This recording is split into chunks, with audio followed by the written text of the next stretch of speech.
Charlotte Gainsbourg. On est en retard. C'est de la faute.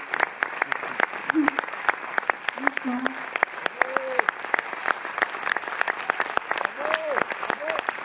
Merci.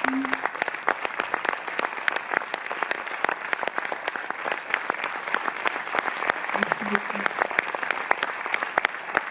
Vous avez une seconde de retard, je crois. C'est le plus court retard de l'histoire. Ouais, une seconde.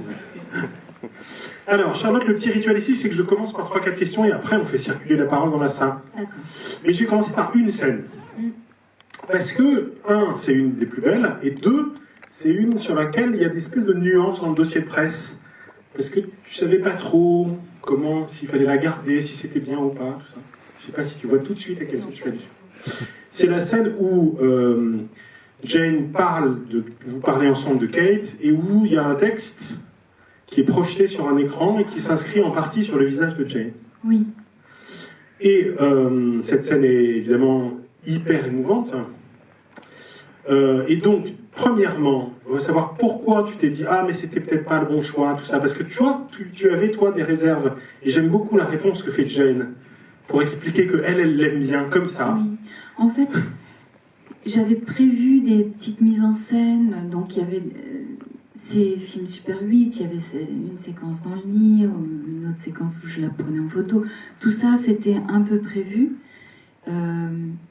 Et cette séquence-là, je me suis dit, bon, ce serait peut-être beau d'avoir des écritures sur elle. Du coup, j'ai écrit des trucs qui n'ont pas beaucoup de sens, et justement... Ça, c'est pas vrai, mais je vais expliquer pourquoi derrière.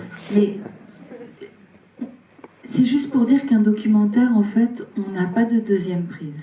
Il y a une prise, et si on se loupe en ayant mis... un texte sur son visage qui la masque à moitié avec un mot qu'on lit pas trop et qui n'a rien à voir en fait. Je me suis dit merde, si seulement elle est tellement belle et elle est tellement émouvante à ce moment-là, si seulement je l'avais filmée sans rien, elle avait besoin de rien. Et elle, c'est vrai, m'a répondu, je me cache, heureusement qu'il y a ces lettres parce que je peux me cacher un peu derrière. Donc oui, c'était une contradiction.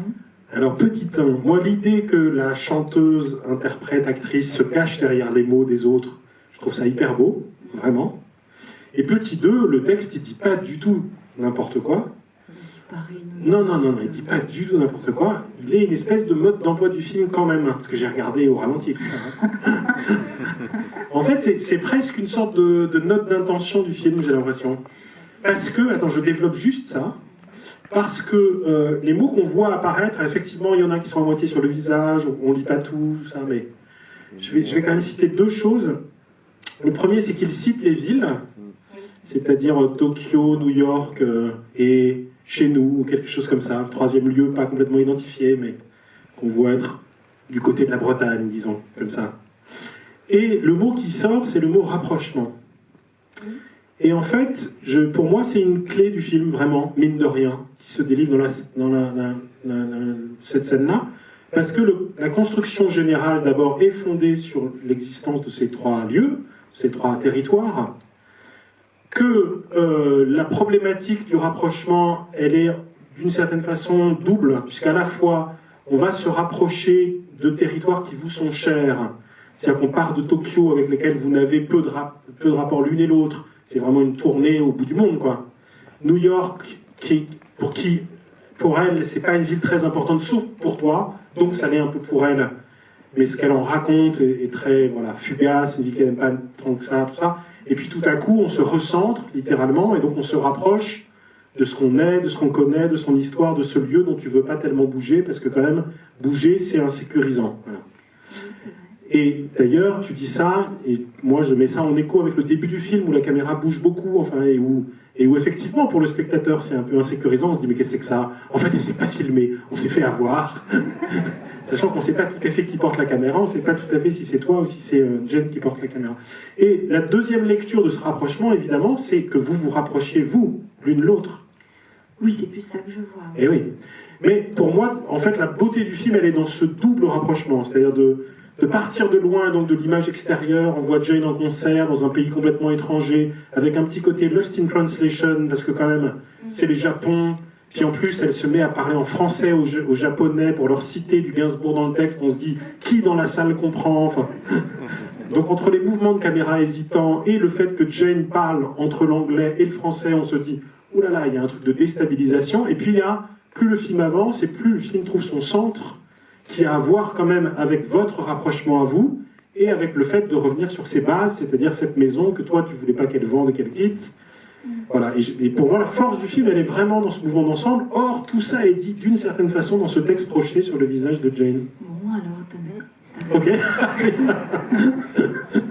Non mais c'est vrai que le rapprochement c'est vraiment, mais c'est tellement inconscient du début à la fin, et il y a une progression que je vois évidemment, mais qui était pas du tout calculée. Donc c'est compliqué de dire que j'ai eu des intentions derrière chaque chose, parce que c'est pas vrai. J'ai filmé au Japon, je me suis mal débrouillée parce que cette première interview qu'on voit d'elle, je la choque, elle est déstabilisée, donc on la voit tout de suite très émue, alors que j'ai juste demandé, mais ça c'est lourd de sens, mais j'ai demandé pourquoi elle n'était pas pareille avec Kate et avec Lou, pourquoi avec moi il y a une distance et une pudeur. Et je disais ça juste parce que je me suis dit, si je fais un documentaire sur elle, il faut forcément que ce soit personnel, il faut quand même que je trouve des questions qui soient pas des questions qu'elle a déjà eues, il faut pas que ça ressemble à n'importe quel n'importe quel documentaire déjà fait sur elle. Du coup, je me suis dit, je vais direct droit au but. Et j'ai mal fait parce que... mais je regrette pas du tout, mais j'ai mal fait parce que ça nous a arrêtés pendant 2 ans. Elle m'a dit, plus jamais, j'ai pas besoin de ça, et je comprenais bien, enfin, je voulais surtout pas la faire souffrir, mais je pense que quand on a revu les images au bout de 2 ans, à New York, elle est venue me voir et je lui ai montré, j'avais pas osé moi-même regarder tellement je pensais que j'avais mal fait. Et on a vu des images qui étaient belles, oui, qui sont loin de nous, mais ça a créé une espèce de, je sais pas, de pays dans lequel on peut commencer, parce que justement on n'a pas trop d'histoire. C'est quand même un pays qui, moi, me rappelait beaucoup Kate. À la base, au tout début, je voulais que Tokyo, ce soit Kate, Paris et peut-être la Bretagne, ce soit Lou, et que New York, ce soit moi. Et puis, au fur et à mesure, je me suis éloignée de cette idée. D'abord, Lou n'avait pas envie, elle avait compris que c'était un film que je faisais en tête à tête avec ma mère. Du coup, il n'y a pas eu toute la famille que je voulais intégrer, même les frères et sœurs de ma mère, etc. Donc ce faux pas au Japon, ça nous a permis de mal commencer, mais avec une espèce de malaise, de mal-être peut-être de ma part, de maladresse aussi beaucoup, et de cette pudeur dont on parle dès le début, qui fait que c'est un point de départ pas mal en fait, assez intéressant pour qu'on puisse aller vers un moment en dehors du film qui existe aujourd'hui, c'est un moment tellement précieux que j'ai eu avec elle, parce que aussi à mon retour en France, moi j'allais pas bien du tout, je me suis laissée aller dans une dépression, voilà, j'étais pas, je savais pas où habiter réellement, et elle était une infirmière incroyable, ce qui fait on a compris, enfin, nos rôles ont été très évidents à la fin. Et comme quand on va pas très bien, on n'a pas trop de filtres, je pense que ça m'a permis d'écrire cette lettre que je voulais lui adresser à la toute fin, où je lui dis les choses tellement, enfin très honnêtement. J'aurais peut-être pas pu lui dire face à elle. Il me fallait quand même soit une caméra, soit une oreillette. Mais c'est un vrai rapprochement. Après, depuis que le film est terminé, elle a repris sa vie sur la route. Elle reprend ses concerts. Moi, bon, j'accompagne le film le plus possible, et je reprends mon rôle d'actrice aussi, et on reprend nos distances et le fait qu'on a une timidité qui bougera pas en fait. Ça a évolué pendant ces 2 dernières années, et voilà, un souvenir précieux. Alors je vais rebondir sur 2 choses. La première, c'est la question de la pudeur. Parce qu'effectivement, elle est présente dans la discussion très très tôt, cette question, notamment sur ce geste incroyable qui est: est-ce que je peux toucher une dernière fois le corps de ma fille qui est en train de changer? Je trouve une scène très très belle, où on a l'impression qu'on est dans une espèce de jeu avec les frontières de la pudeur, et où que peut-être là, il y a un truc qui se despace, mais le fait que toi tu racontes, j'ai essayé aussi avec Alice, et en fait ça marche pas. Et je trouve très très beau comme confidence d'une mère et une fille, réciproquement, parce que là, on voit bien que c'est très réciproque en réalité, que c'est pas seulement Jane par Charlotte, mais que c'est aussi Charlotte par Jane qui va se raconter. Du coup, ça déplace la question de la pudeur, et on voit bien que la chose la plus impudique qu'on puisse dire en réalité, c'est « je t'aime » à ses parents, qui vient à la toute fin du film.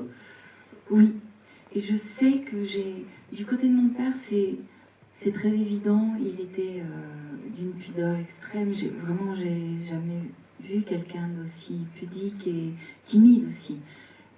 Du coup, j'ai compris son amour par le biais de chansons, d'interviews, d'un film. C'est des souvenirs magiques aujourd'hui. J'ai jamais douté, j'ai jamais eu un manque d'affection, mais j'ai compris que lui avait besoin de ces médias pour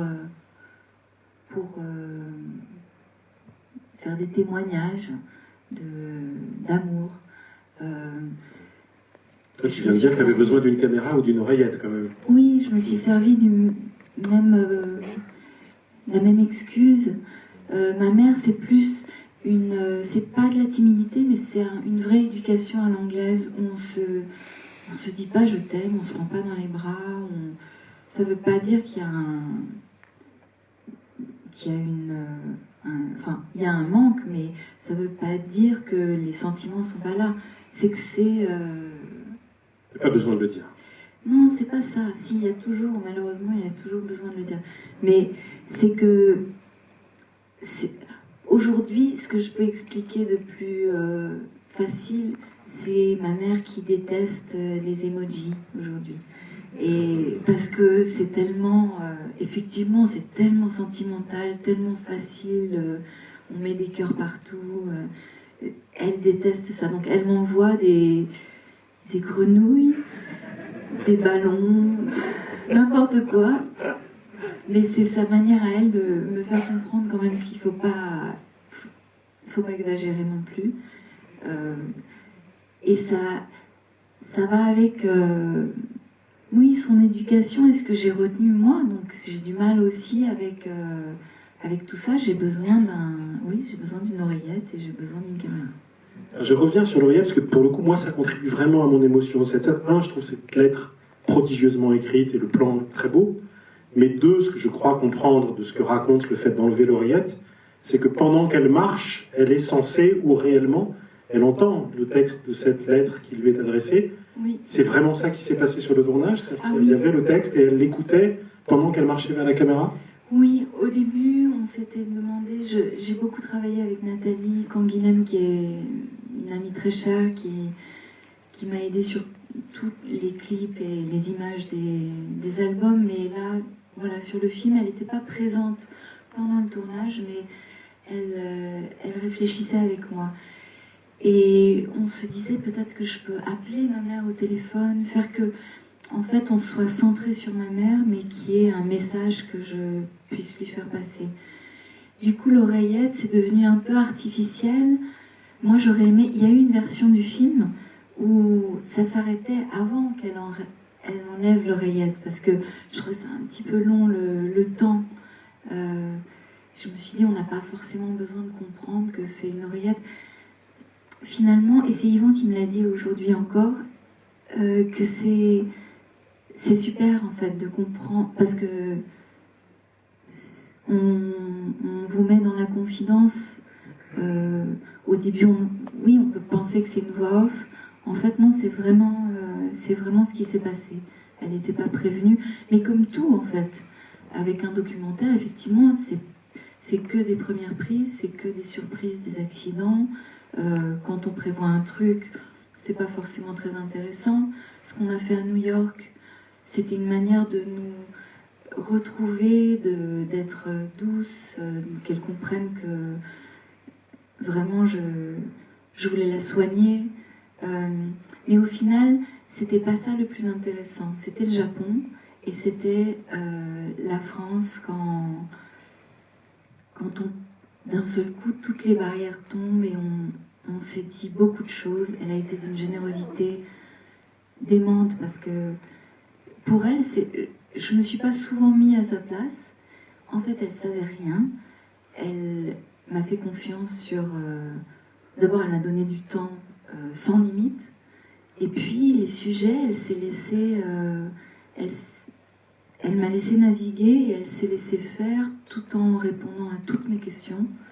À la fin, elle parlait de la mort, du manque, du deuil, de la vieillesse, tous les sujets qui sont quand même des sujets délicats. Tout ça, je sais pas, il y avait une espèce d'ouverture et de grâce qu'elle m'a offert. Alors, on va passer la parole à ça. Donc, 2 minutes. J'insiste juste sur la question de l'oreillette, parce que pour moi, c'est vraiment, vraiment une très, très belle idée. Je suis vraiment d'accord avec Yvan. D'abord parce que c'est une voix qu'on n'est pas censé entendre, l'oreillette. C'est une voix intérieure, en fait.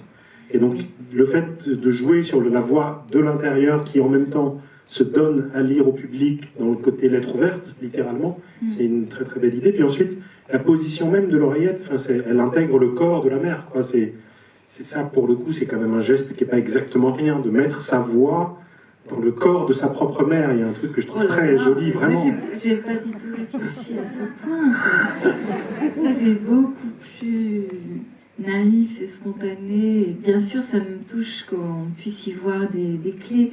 Ma monteuse m'a dit, mais tu te rends compte, le plan où on voit le chou-fleur, c'est ton père. Sauf que c'est un artichaut, même. Excuse-moi. Je sais. Mais pour elle, c'était... Oui, mais ma version à moi, elle tient vachement mieux. Et il y a plein de petits accidents.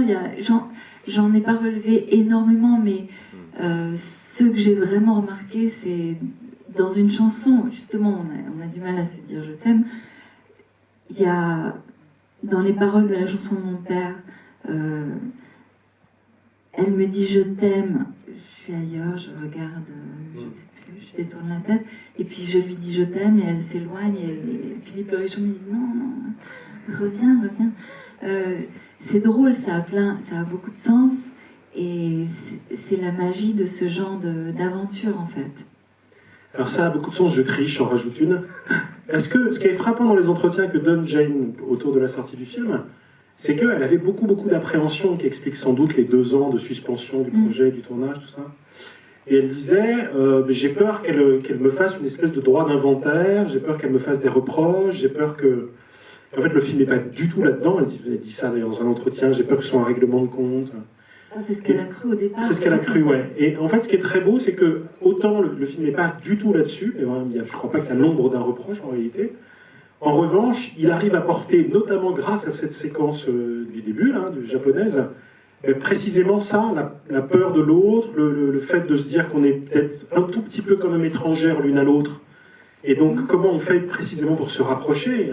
Qu'est-ce qu'il y a de plus proche qu'une oreillette dans son oreille? Et de non-dit, oui. Ouais.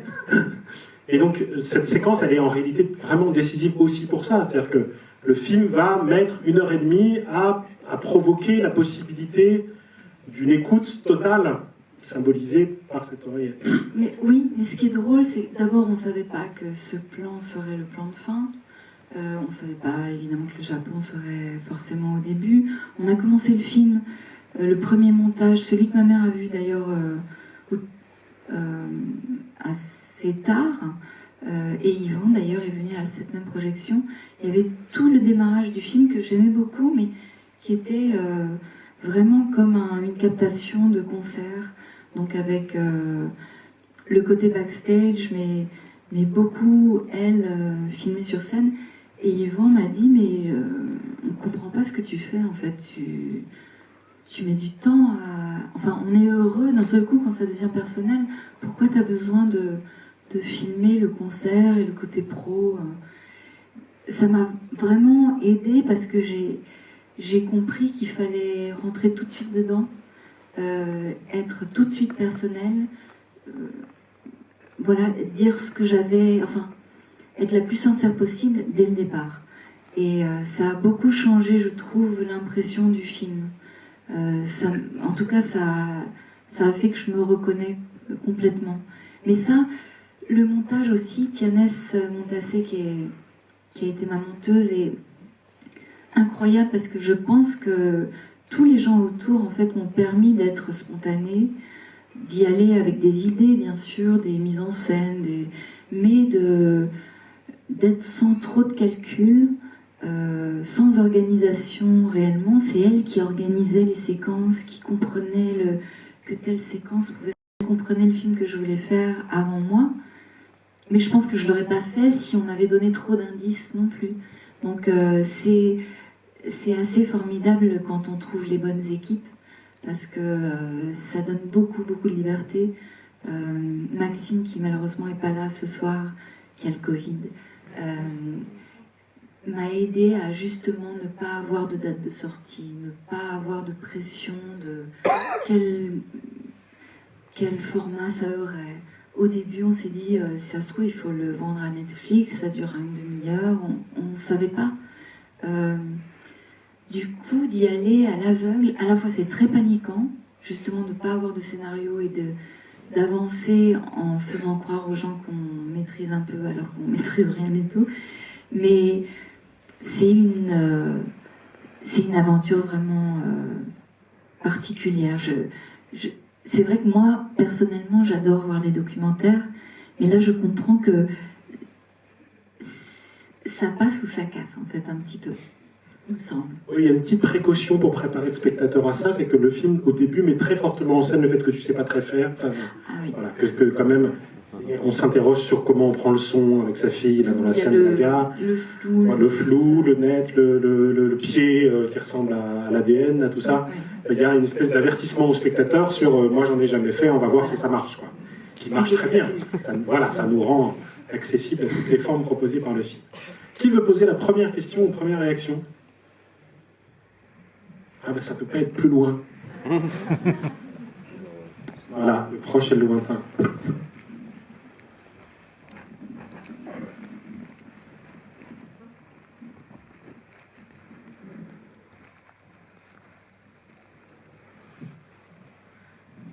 Alors, en fait, bonsoir Charlotte. Merci beaucoup pour ce petit bijou, je dirais. Et en fait, je ne sais pas ce que je vais dire. Juste que, voilà. Je voudrais dire que, en fait, l'histoire de la fin, l'image, lorsqu'elle donne l'oreillette, c'est comme si, au détour de tous ces filtres, en fait, qu'on peut voir de ces scénettes, à la fin, cette déclaration d'amour fait que toi tu rentres vous rentrez dans le champ de la caméra, et là on sent que c'est la mère et la fille qui se rejoignent en fait. Il n'y a plus de filtre. Vous prenez dans les bras. Et il y a cet effet de toute cette démarche que vous avez eue. C'est un rapprochement, c'est toute une vie. Avec la rue de Verneuil, avec les concerts, les films, quand vous chantez la chanson de Jenny, Je t'aime moi non plus. C'est la balade de Jenny. La balade de Jenny Jen, voilà, et qu'on la sent très très émue. Enfin, c'est tout un défilé de vie qui passe par la caméra, puisque on est et dans le public et en même temps avec vous, quand vous êtes presque en séance de psychanalyse, je dirais. Et puis à la fin, voilà, il y a cette entrée dans le champ. Vous êtes vraiment toutes les deux et vous vivez votre moment à deux. Mais c'est vrai que j'ai une amie qui a vu le film et qui m'a dit, mais putain, pendant tout le film, vous êtes maladroite, Alors moi je la prends comme ça rue de Verneuil, mais j'ai les doigts un peu crispés. Et enfin, à la fin, putain, vous vous prenez dans les bras, c'est quand même assez... Ça soulage. Mais oui, il nous a fallu un peu de temps. Et aujourd'hui, on est revenu au côté plus maladroit. Ce qui est un peu le commun de... Ce qui est bien, parce que sinon ça voudrait dire qu'on s'est trompé ou qu'on a vécu des choses...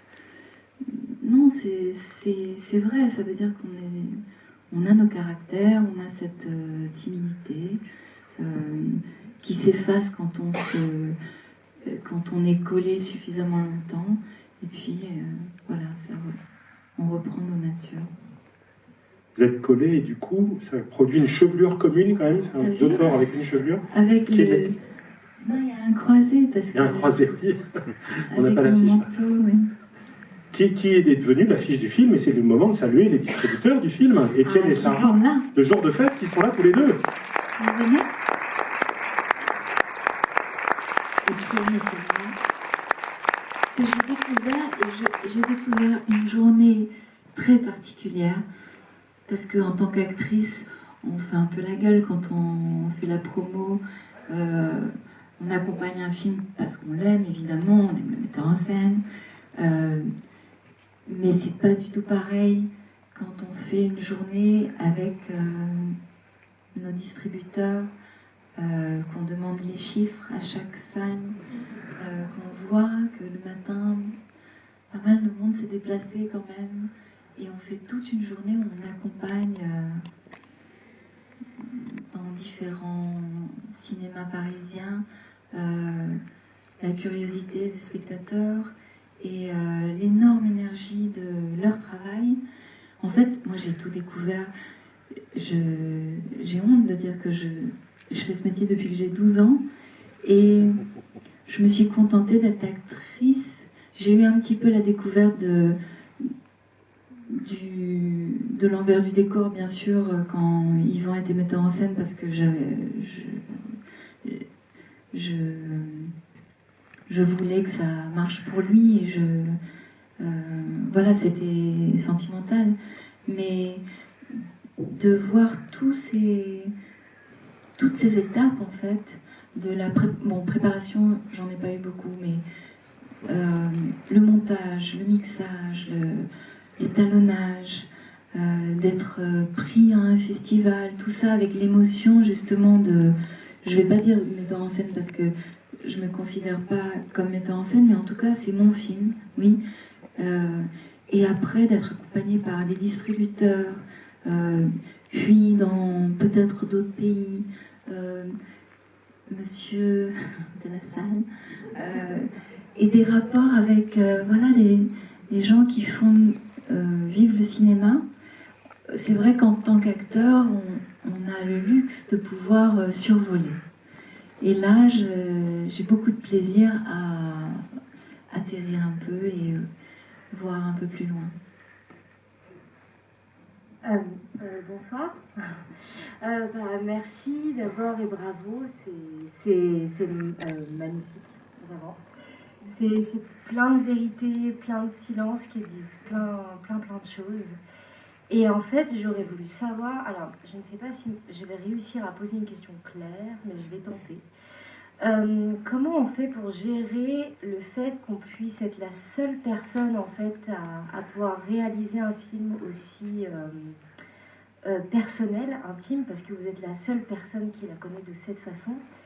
Et en même temps, comment on fait pour que cette personne, c'est-à-dire Jane, se confie à sa fille de cette façon-là, sans qu'il y ait une gêne, enfin toute cette pudeur dont vous avez parlé, et qu'au bout d'un moment, il n'y ait plus cette pudeur. Est-ce que c'est des heures de rush? Est-ce que c'est...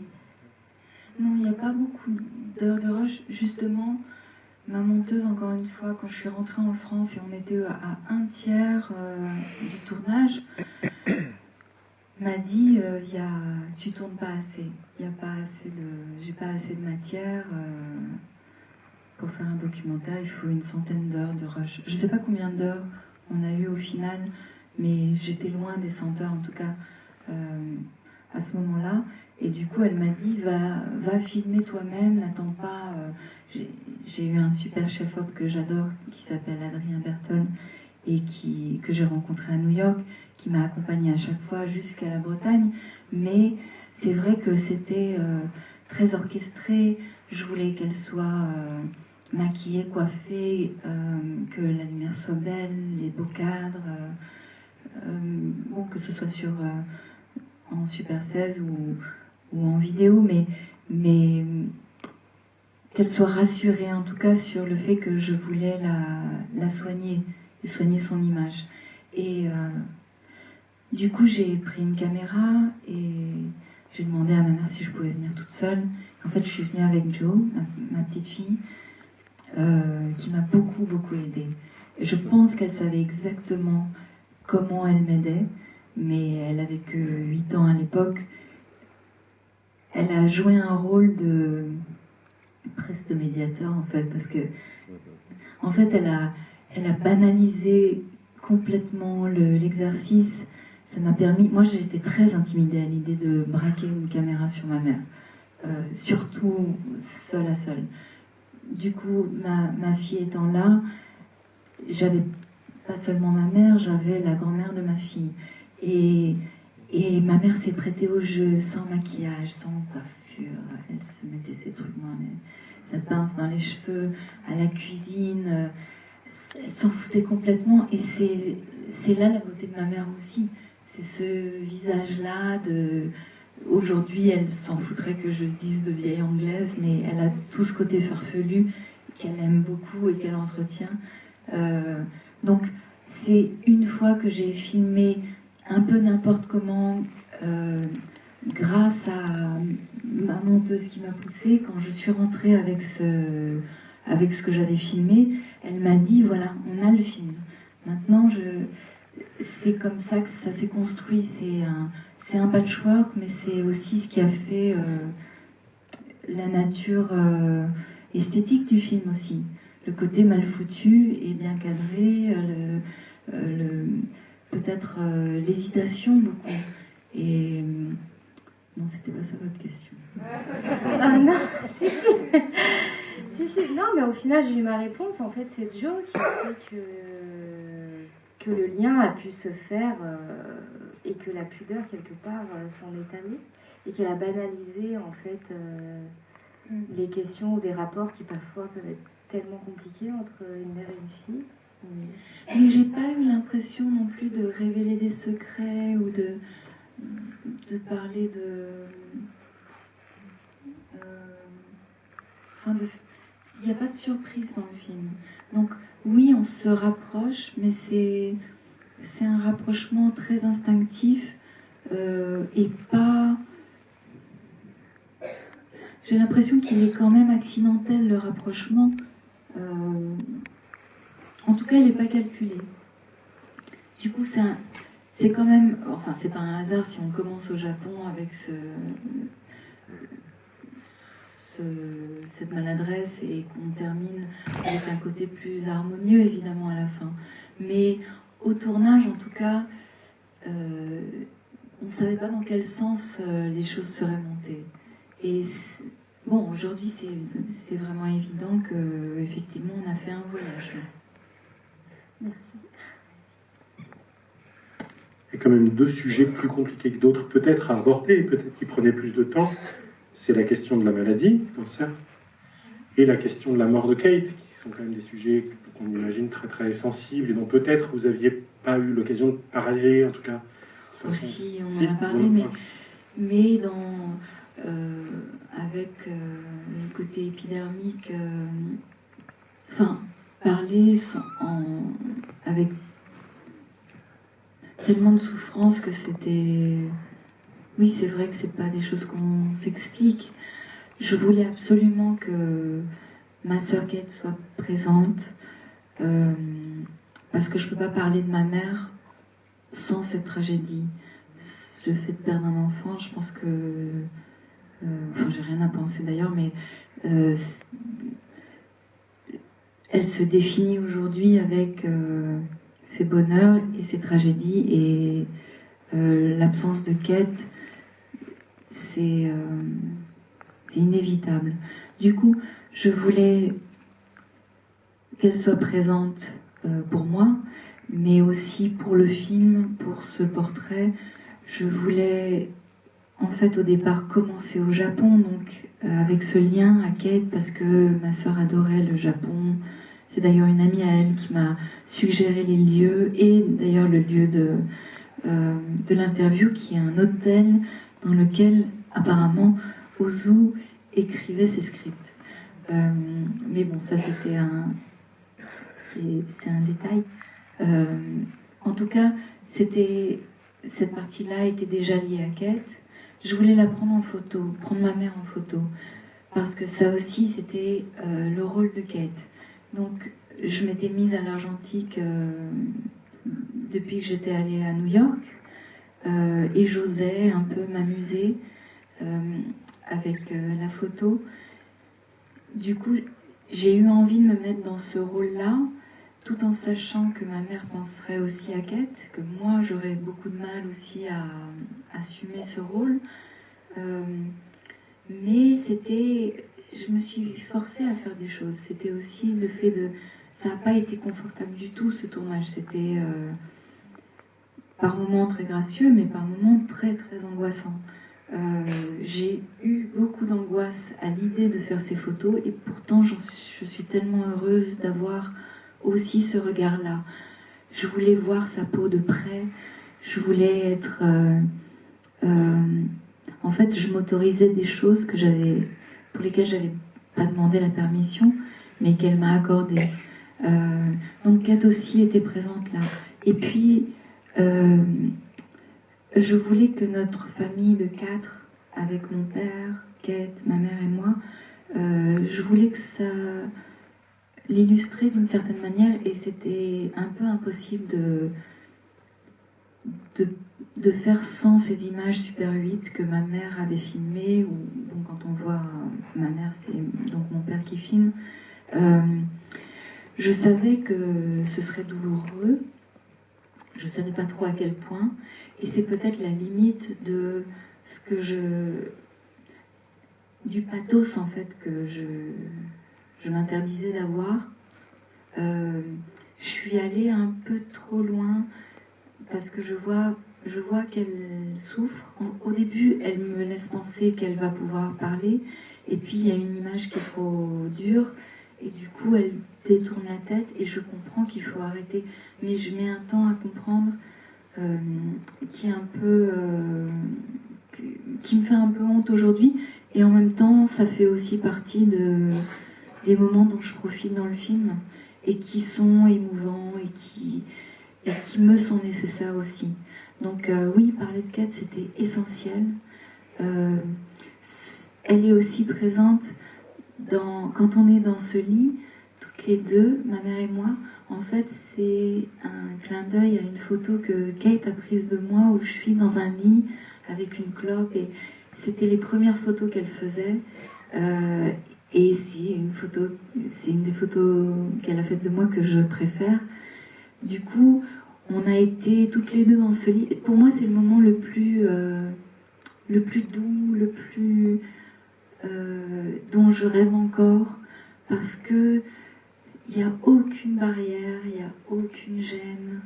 On est amusés toutes les deux, on est dans une situation incongrue, et c'est pas léger du tout, parce que bon, quand elle parle de somnifères, pour moi c'est léger parce que j'ai entendu parler de ça toute ma vie, mais quand elle parle du fait d'avoir regardé son plafond pendant 2 ans, bon, c'est des choses très dures, mais en même temps je les entends avec... c'est naturel, c'est très évident en fait. Voilà. Madame. Oui, bonjour. J'ai 2 questions en fait. J'aimerais savoir si le fait que votre maman soit malade, ça a joué dans le déclenchement du film. Et la deuxième question, c'est est-ce que vous pensez que dans 30 ans, votre fille fera un film sur vous et ensuite sa fille fera un film sur sa fille? Je sais pas. Je sais que ma mère m'a dit, oh, j'aurais tellement aimé faire ça sur ma mère, avoir eu le temps de lui dire.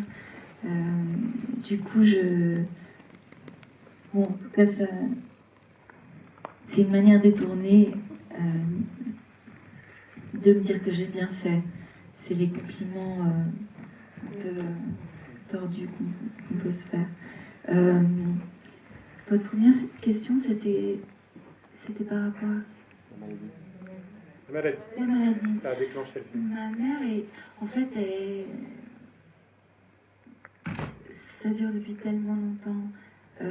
Ça fait 25 ans que j'ai peur d'un coup de fil. Bon, j'ai perdu mon père à 19. Je l'ai appris de manière très particulière. Donc, très très angoissée, bien sûr, à l'idée de perdre ma mère. Et puis, avec raison. Mais c'est une chose avec laquelle elle vit de manière tellement courageuse. Je sais pas, j'ai pas. Elle en parle comme d'une évidence et comme quelque chose dont.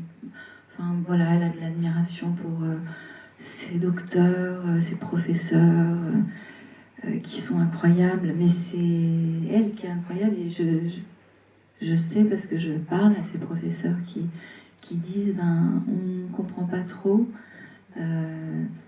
Oui, elle remonte sur scène en fait. Voilà, personne ne pouvait imaginer et pourtant elle a une force démente. Du coup, juste pour dire que la trouille, en tout cas, on vit avec Lou, moi, le fils de Kate, on est tous assez paniqués et tous ses amis proches aussi. Mais elle nous a montré aussi à une époque où Kate, Lou et moi, on voulait l'enfermer chez elle, qu'elle se d'elle, on a compris que c'était tout ce qui la tuait. En fait, elle a besoin d'être sur scène, de partir, d'être en danger. C'est ce qu'elle aime. Et c'est ce qu'il... Donc, c'était des sujets compliqués à aborder en direct, mais j'ai l'impression que j'en parle parce qu'elle m'autorise. C'est elle qui quand même fait le premier pas et me montre qu'elle est ouverte à cette discussion. Du coup, même quand elle parle quand elle serait plus là, moi c'est quelque chose qui me fige et que à la limite je voudrais refuser au moment du tournage. Et on n'accepte pas d'entendre ça de ses parents. Et d'entendre qu'il y a un après qui va être à envisager et à vivre. Je sais pas quoi dire d'autre. Madame. Bonsoir. D'abord, merci d'avoir fait ce film. Et puis, je voulais savoir, la musique est très présente, il y a beaucoup de musique, mais elle est un peu... quand vous vous interrogez sur la musique classique pour ne pas payer les droits d'auteur, ça fait trop. Voilà, je voulais savoir quelle est la part de Charlotte Gainsbourg, musicienne, dans le film. Non, j'ai eu envie, en fait, je voulais vraiment que mon père soit présent, mais je voulais faire un portrait d'elle. Je ne parle pas de votre père, je parle de vous oui, mais j'en viens aux musiques. Parce musicienne. Que je ne pouvais pas imaginer ce film sans musique de mon père. Elle en chante sur scène et donc on en voit.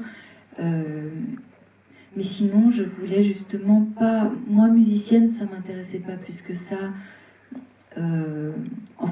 En tout cas, les titres que j'ai pu faire, je les ai mis en instrumentaux parce que ça parlait de Kate et de mon père. Mais sinon, je voulais la mettre, elle, en avant. Donc, j'ai pris plutôt des musiques de son dernier album qu'elle a écrit, elle, avec Dao. Je voulais mettre l'accent là-dessus plutôt que... déjà, je voulais pas faire avec des archives où on la verrait. Ce que me demandaient les chaînes, en fait. On n'a pas été... ce que voulait voir sais pas si c'est les gens ou les chaînes, c'était justement un documentaire avec plein d'archives, avec des musiques de mon père, avec elle sur scène à 30 ans, à 20 ans. Et je voulais surtout pas ça, je voulais elle aujourd'hui. Donc, à la limite, le film silencieux, ça m'irait très bien. J'ai eu aussi ma monteuse qui m'a fait comprendre la magie de la musique aussi, avec l'image et comment s'en servir. Donc, oui, ça a été... il y a des moments, moi, le moment derrière le drap, c'est un moment que j'adore, quand ma fille se transforme en elle, et c'est un instrumental que Sébastien, avec lequel j'ai travaillé, je lui ai demandé de me faire une musique pour ce moment-là, et j'adore ce qu'il a fait. Mais voilà, c'est tout. C'est un très beau moment, mais c'est aussi un moment parce qu'il fait le lien avec l'enfance, on se voit cache-cache, et quand même avec la question de la mort, parce que c'est un drap qu'on met sur le corps de quelqu'un, et derrière, il y a la scène de lit sur les bras. Mais ouais. T'es professeur. Mais oui. Non, je rebondis. C'est toujours mieux en analyse de texte. T'as vu, alors tu viens ou pas? Je glisse quand même une question. À un moment, il y a quelqu'un qui évoque « Mais t'as qu'à mettre une musique de toi » avant Bach. Là. Oui. Et la réponse est « Mais non, pas du tout, c'est hors sujet. » Mais il y a un autre refus dans le film de toi, qui est le refus qu'elle prenne la caméra pour te filmer toi. Ah, et c'est un peu étrange, parce que c'est un moment où on se dit bah « Oui, c'est tellement aussi un portrait de Charlotte que peut-être qu'il va y avoir un retournement et que la caméra va se retourner vers toi. » Oui, mais alors là, c'est un moment que je ne maîtrise pas du tout. J'étais en très grande dépression, donc hyper maigre. Et effectivement, quand elle dit oui, mais toi, tu as moins de gras, ou je ne sais pas ce qu'elle dit, tu as moins de protection, tu as froid. Et j'étais tétanisée, donc je voulais juste que ça s'arrête. Je voulais pas qu'elle me filme parce que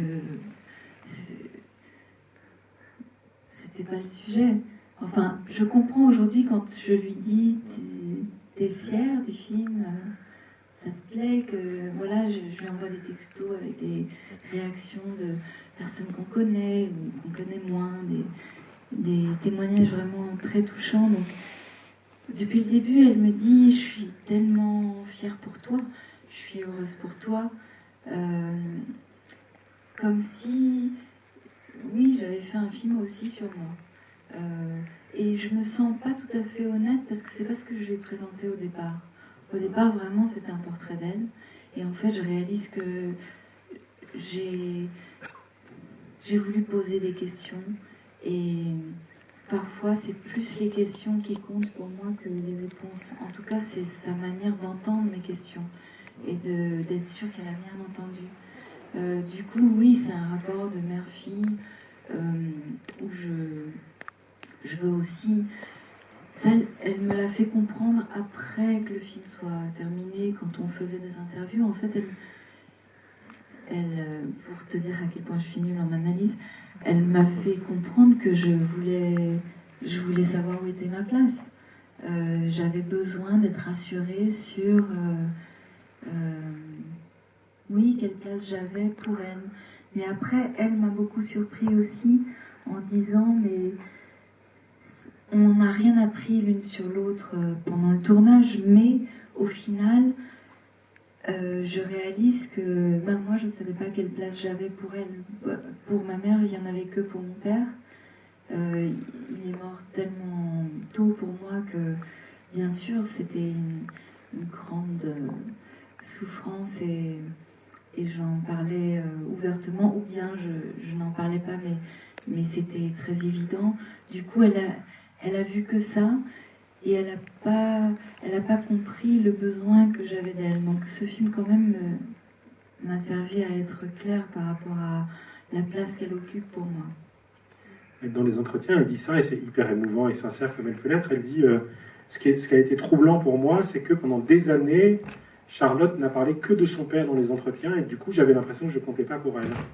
Et effectivement, le film est une sorte de réponse à ça. Enfin, voilà, c'est un oui, oui. Bonsoir. J'avais une autre petite question par rapport à la scène dans l'appartement rue de Verneuil, c'est ça? Je sais pas, j'ai peut-être une petite incompréhension, mais en fait, elle n'est jamais retournée dans cet appartement avant ce moment-là. Oui, et moi, alors oui, c'est la seule surprise que j'ai au moment du tournage d'apprendre ça. Qu'effectivement, ça fait 30 ans depuis le jour où on l'a sortie de chez lui. Enfin, en même temps, elle avait tourné, malheureusement, on a perdu Elle avait fait un très beau plan séquence du salon tel qu'il était, vraiment pour que ça se soit figé dans le temps. Donc ça, voilà, elle y était allée à ce moment-là. Mais sinon, oui, 30 ans sont passés et elle m'apprend ça. Mais c'est pour dire à quel point on a vécu ce manque ou ce deuil que moi j'ai pas l'impression d'avoir très bien fait, mais chacun de notre côté. Elle sur scène, parce que justement en 91, quand il est mort, elle s'apprêtait à faire une tournée qu'elle a décidé de faire en hommage à lui. Du coup, elle est partie tout de suite en tournée. Et moi, j'ai tout de suite voulu racheter la rue de Verneuil, donc la maison de mon père. On est 4 enfants du côté de mon père. J'étais persuadée qu'il voulait en faire un musée. Du coup, je me suis mis ça en tête. Et puis, en fait, j'ai compris que c'était un lieu dans lequel je me réfugiais, qui était ma manière de pas avancer justement et de rester figée. Du coup, moi j'ai affronté ça comme ça, et grâce à Yvan avec qui j'ai habité un mois plus tard. Et donc chacune, on a vécu ça tellement séparément que, comme la rue de Verneuil pour moi c'était une douleur à chaque fois que j'y allais, ou plutôt quand j'en sortais, d'être à nouveau prise par la réalité, c'était vraiment difficile. Je le souhaitais à personne. Bambou, Lulu, mon petit frère, d'autres amis de mon père ont voulu y aller, m'ont demandé, et bien sûr c'était ouvert à qui voulait y aller. Du coup, j'étais persuadée que si ma mère avait eu envie, et qu'elle m'aurait demandé. Mais voilà, c'est là les malentendus. Oui. Merci. Après, je l'emmène dans ce lieu. C'est vrai qu'on m'a... J'étais pas sûre de la rue de Verneuil. C'était un peu... Je me brusquais un petit peu justement d'y aller, de lui montrer, mais c'était aussi parce que, comme par hasard, je rentrais des États-Unis et ce film prenait forme, et le musée aussi prenait forme. Et du coup, je croise les doigts, le film sort aujourd'hui, donc ça c'est bon, ça sort. Mais le musée est censé ouvrir au printemps. J'espère que ça se fera. Mais c'est vrai que c'est étonnant d'avoir fait un peu une impasse sur la France et un peu ma famille pendant 6 ans, de revenir et de me confronter à ça. Mais en même temps, ça a une certaine logique. Monsieur. Bien, merci pour ce beau film. Je vois dans le titre une sorte d'écho au film d'Agnès Varda, fait par Agnès V. Et alors je voulais savoir comment vous vous placez par rapport à ce aussi très beau film, et puis au film qui va avec, puisqu'il y a un moment où il est question de ça, il est question de... Enfin, Jane dit, Varda avait raison, il faut capturer. Oui, c'est vrai. Et puis, Kung Fu Master, c'est aussi une manière de capturer votre adolescence et celle de Mathieu Denis, etc. Oui, c'est vrai. Et puis, seconde question, puisque j'ai le micro, est-ce que vous avez lu le journal intime? J'ai lu que la première partie qui concerne sa vie avec mon père. J'ai pas lu le deuxième. Parce que je sais que ça va de sa rupture. Alors bien sûr, c'est très joyeux avec la naissance de Lou, et ça va jusqu'à la mort de ma sœur. Du coup, quand même, non, j'ai pas voulu. Mais pour mes questions, en tout cas, concernant le film, je trouvais ça important de lire Le premier, j'étais sous le charme de son écriture et de ses anecdotes. Et ce qu'elle m'envoyait aussi parfois par texto, elle m'envoyait des petits passages pour savoir ce que j'en pensais. Voilà. Votre première question, c'était quoi? Oui, Varda. Varda, c'est une grande personne, donc elle a eu une telle importance pour ma mère. Moi, en tant qu'adolescente, elle était insupportable parce qu'elle vivait chez nous, rue de la Tour, donc dans la maison que ma mère s'est achetée après la rupture avec mon père. Et elle habitait chez nous, Agnès, pendant des mois et des mois. C'était horrible, je rentrais de l'école, il y avait toute une équipe. Je voulais qu'une chose, c'était m'enfermer dans ma chambre. Donc j'ai pas été comme, je crois que je l'ai montré à cette époque-là, j'étais pas simple. En tout cas, je faisais pas beaucoup d'efforts. J'ai accepté d'être dans le film, donc je me souviens plus de mon état d'esprit à l'époque. Je pense que ça m'a fait plaisir, mais j'ai pas pu profiter vraiment d'un tournage avec ma mère. C'était pas, j'avais pas le bon âge. En tout cas, de faire un clin d'œil à Agnès avec ce titre, oui, ça me touche parce que, voilà, elle vient de disparaître. Oui, pour moi, elle vient de disparaître. Ma mère était très, très attachée à elle jusqu'à la fin. Vraiment, c'est un vrai personnage, quoi, Agnès. Donc, j'adorais ses films. Et c'est vrai que c'est un documentaire sur ma mère qui est sorti au cinéma. Donc, il y a des liens, forcément. Mais c'est vrai qu'Agnès voulait faire... En ça, ma mère dit il y a un petit lien. C'est que Agnès a fait un film sur elle, avec des personnages qui la touchaient, elle. Et elle a mis ma mère dans ces différents personnages. Et pareil, ma mère me dit, j'ai fait un film aussi sur moi. Donc, d'une certaine manière, on s'est chacune projetée dans nos films. Bon, je ne vais pas me comparer à Agnès quand même. Mais c'est vrai que ma mère j'ai le même amour pour l'enfance, et j'ai revu un court-métrage que ma mère a fait en famille, quand, je sais pas, elle doit avoir 12 ans, avec sa sœur, son frère, son père, filmé par sa mère. Et je me rappelle plus comment ça s'appelle. Je sais plus. Je sais même pas si ça peut se trouver. En tout cas, c'était la magie de se prendre pour des acteurs à cet âge, étant enfant. Et je sais elle s'est dit, quand j'ai commencé avec mon père, avec ce projet de chanter Lemon Incest avec lui, elle s'est dit, il faut qu'elle ait son monde à elle, il faudrait qu'elle ait sa place dans des films.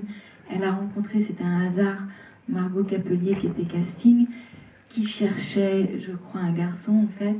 Et elle a dit, mais j'ai une jeune fille à la maison, c'est un garçon manqué, et elle m'a laissé un mot.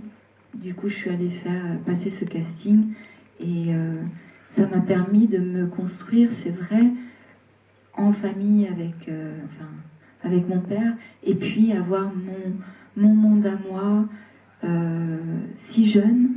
Et c'est vrai qu'aujourd'hui, ça fait une espèce d'album de jeunesse, quoi. C'est assez magique. Et ma mère est persuadée qu'il faut absolument capturer les enfants, les prendre à cet âge. C'est vrai qu'avec ma petite Jo, je l'ai prise dans des clips. J'ai profité de la capturer aussi parce qu'elle en avait très envie. On l'a fait aussi avec notre fils. Je l'ai fait dans un clip avec ma fille Alice, mais qui est beaucoup plus sauvage. Donc, elle se laisse moins faire. J'ajoute que ça fait un parallèle aussi avec le Méliès, parce que Agnès était là pour montrer Jane B par Agnès V quand on a baptisé cette salle du nom d'Agnès Varda. Oui, elle a triché au dé. Elle s'appelle Agnès Varda, cette salle. Et ce jour-là, c'est ce film-là qu'on a diffusé. Il va revenir pour montrer le bonheur. Le point commun, c'est que la fille de la programmatrice de Méliès joue dans un film, le rôle principal, alors qu'elle a 10 ans et le montage est en train de s'achever. Et du coup, on passe la parole à une petite fille de 8 ans. Kra, qui est très joliment habillée. Je vais même te mettre debout parce que franchement, Très belle. Merci. J'ai bien aimé le son, je l'ai trouvé très joli et je me demandais quelle musique c'était. le son. Le son de tout le film. Tout le film. J'ai bien aimé. Alors, c'est un mix. C'est ce qui a fait que ma mère était si décontenancée au départ, c'est que justement de se retrouver avec un micro-cravate, à avoir un dialogue très intime et une équipe de cinéma, enfin même si on était très peu nombreux, mais voilà, avoir un son enregistré de nos voix, c'est quelque chose qui l'a beaucoup dérouté au départ. Après, il y a une magie du cinéma qui fait qu'on rend un son bien meilleur, surtout quand on a un ingénieur du son comme moi, qui a mal fait les choses. On m'a rattrapé au mixage. Et le son, c'est très particulier en fait. C'est un monde. Et j'ai toujours trouvé que les ingénieurs du son étaient un peu fous. Ils sont avec leur casque. Je parle des ingénieurs du son sur un plateau de cinéma. Ils sont avec leurs obsessions. C'est vraiment un monde spécial. Les mixeurs, c'est encore autre chose parce qu'ils vivent dans le noir. Donc c'est vraiment... Le cinéma nous fait rencontrer des gens très particuliers. Et puis après, bon, le son, j'ai eu la chance d'avoir un musicien, artiste, enfin compositeur, qui s'appelle Sébastien et qui a compris le film, a compris justement les moments un peu délicats, un peu d'énergie que je voulais et qui a su les traduire en musique. Merci. Merci à toi. Tu t'es pas ennuyée?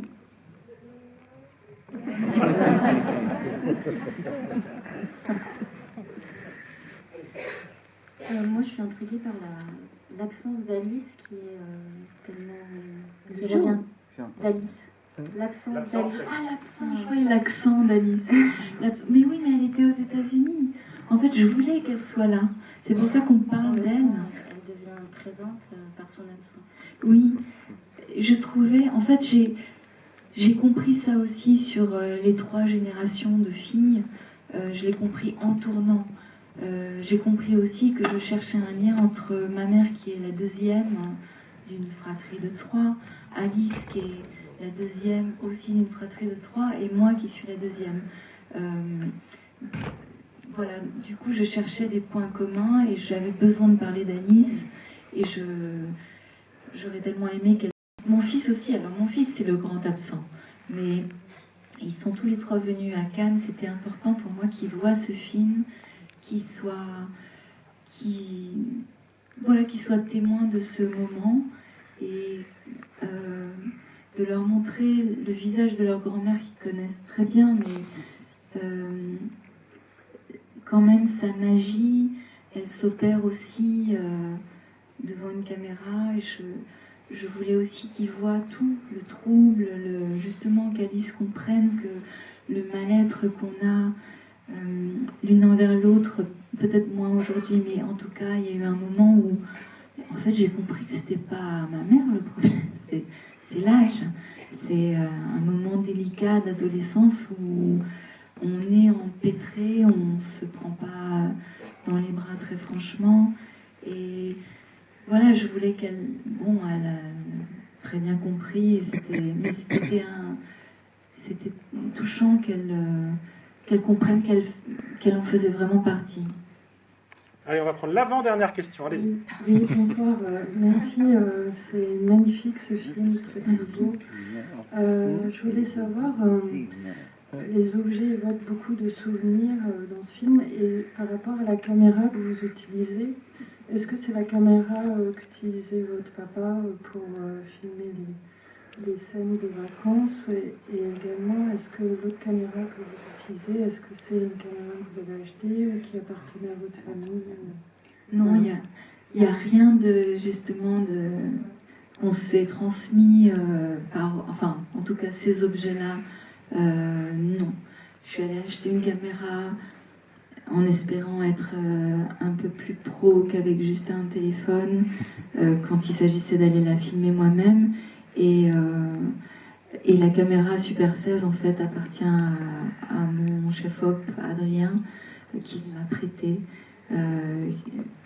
C'est un objet sublime hein, qu'il faut remonter.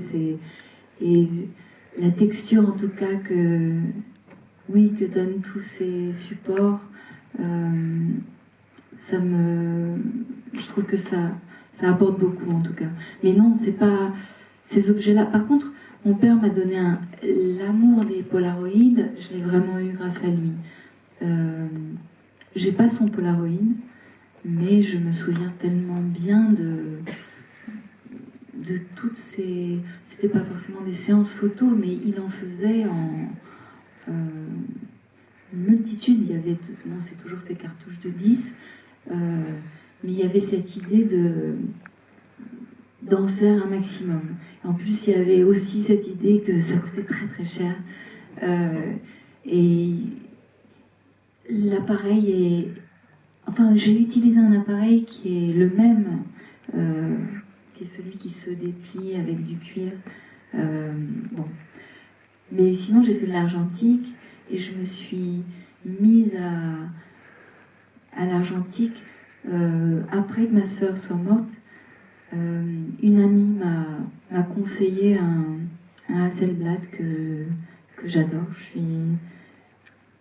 suis très heureuse de ce moyen d'expression aussi. Eh bien, bonsoir Charlotte. Bonsoir. Tout d'abord, bravo effectivement pour ce magnifique film. Moi, j'ai été complètement embarquée.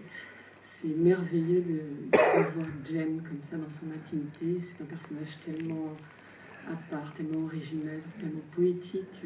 C'est un vrai bonheur d'avoir vu ça et de pouvoir garder ça plus tard. Et ma question, c'était, est-ce que ça vous a donné envie de réaliser un autre film?